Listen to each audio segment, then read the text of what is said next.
ஸ்ரீமன்னாராயணீயம் ஸ்ரீ நாராயண பட்டத்ரி திருவடிகளே சரணம். 42வது தசகம் சகடாசுர வதம். கதாபிஜன்மர்ஷதினேதவ பிரபோ நிமந்திரிதஜ்ஞாதிவதூ மஹீசுரா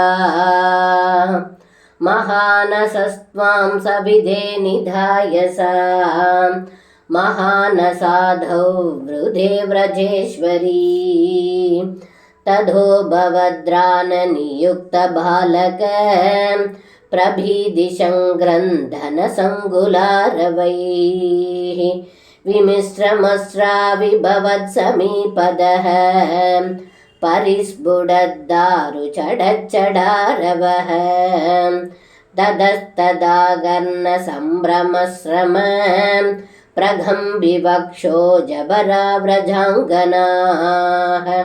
भवन्तमन्ददृशु सुमन्ततो विनिष्पदत्तारुणधारुमध्यगम् शिशोरहो किमभूदिदित्रुधं प्रधाव्यनन्दः पशुभाश्च भूसुराः भवन्तमालोक्य यशोदया धृतं समास्वसन्नसृज जलाद्रलोचनाः कस्कोनुकौदस्कुद एष विस्मयो विषङ्गडं यच्चगडं विपाडितं न कारणं किञ्चिदिहेदिदे स्थिताः स्वनासिगादत्तकरास्त्वदीक्षः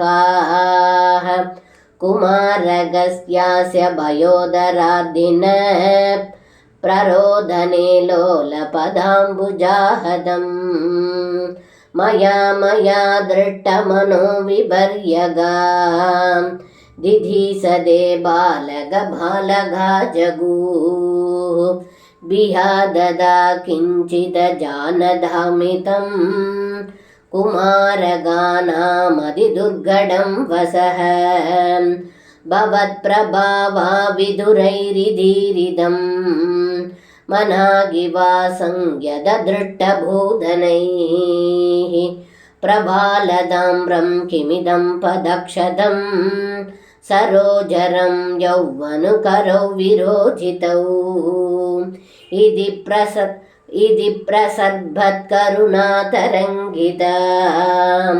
सत्त्वदङ्गमाबसृपृसुरङ्गना जनाः अये सुदं देहि जगत्पदे कृपा तरङ्गबाधात् परिबाधमत्यमे इति स्म सद्गृह्यपिदात्वदङ्ककं मुहुर्मुहुः श्लिष्यति जातगण्डक अनोनिलीन किल हन्तुमागतः सुरारिरेवं भवदा विहिंसितः रजोभिनो दृष्टममुष्य तद्गदं सशुद्धसत्त्वे त्वयि लीनवान् ध्रुवम् प्रभूजितैस्तत्र ततोत्विजादिभिः विशेषदोलम्बितमङ्गलाशिषः मङ्गलाशिषः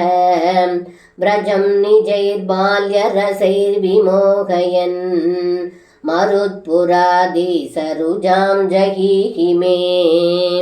सर्वं कृष्णार्पणं. श्री गुरुवायूरप्पन् तिरुवडिगले शरणम्.